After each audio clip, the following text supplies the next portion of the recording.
wabarakatuh. Perkenalkan, nama saya Nur Rahma Azwinda dengan NIM 2025620003, Prodi Pendidikan Guru Pendidikan Anak Usia Dini Universitas Sulawesi Tenggara. Baik, pada kesempatan kali ini saya akan menjelaskan materi tentang landasan filsafat pendidikan yang mencakup tentang pertama, filsafat utama pendidikan; kedua, bagaimana filsafat memengaruhi metode pengajaran; ketiga, contoh filsafat dalam praktik di kelas; keempat, pemikiran kritis dan pendidikan moral. Filsafat utama pendidikan. Filsafat pendidikan adalah pandangan atau dasar pemikiran tentang apa tujuan pendidikan dan bagaimana seharusnya proses pendidikan dilakukan. Filsafat ini sangat penting karena menjadi landasan bagi semua keputusan pendidikan, mulai dari kurikulum pembelajaran hingga hubungan antara guru dan siswa. Secara umum terdapat beberapa aliran utama yang paling berpengaruh dalam filsafat pendidikan, yaitu idealisme. Aliran ini meyakini bahwa pendidikan harus menanamkan nilai-nilai kebenaran, kejujuran, keadilan, dan moralitas. Pemikiran dan ide adalah yang utama. Kedua, realisme. Aliran ini percaya bahwa pendidikan harus berdasarkan kenyataan dan fakta. Belajar berarti memahami dunia nyata. Ketiga, pragmatisme. Aliran ini menekankan bahwa belajar adalah proses aktif yang harus melibatkan pengalaman langsung. Anak-anak belajar langsung, mencoba dan mengalami. Dua, bagaimana filsafat mengaruhi metode pembelajaran.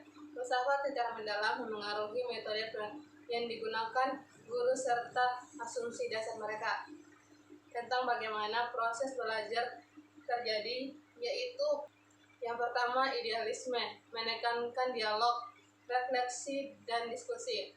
Moral yang mendorong peserta didik untuk melakukan introspeksi dan berpikir secara abstrak.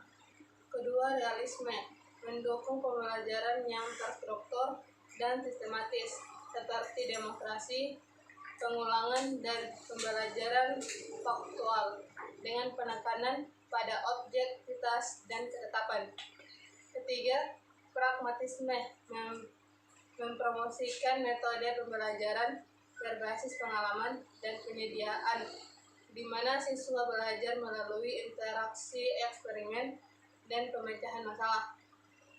Tiga, contoh filsafat dalam praktik di kelas. Berikut beberapa contoh bagaimana ide-ide filsafat ditetapkan dalam praktik. Contoh idealis. Seorang guru menggunakan cerita rakyat atau dongeng untuk mendorong anak-anak merefleksikan nilai-nilai seperti kejujuran dan kasih sayang, dengan penekanan pada pengembangan moral. Contoh realisme. Aktivitas berbasis sains di mana anak-anak mengelompokkan daun, hewan, belajar melalui pengamatan serta penalaran faktual. Tiga, contoh pragmatisme. Proyek bermain berperan seperti minimarket, di mana anak-anak menerapkan keterampilan matematika, bahasa, dan sosial dalam konteks yang bermakna dan kolaboratif. Empat, pemikiran kritis dalam pendidikan moral.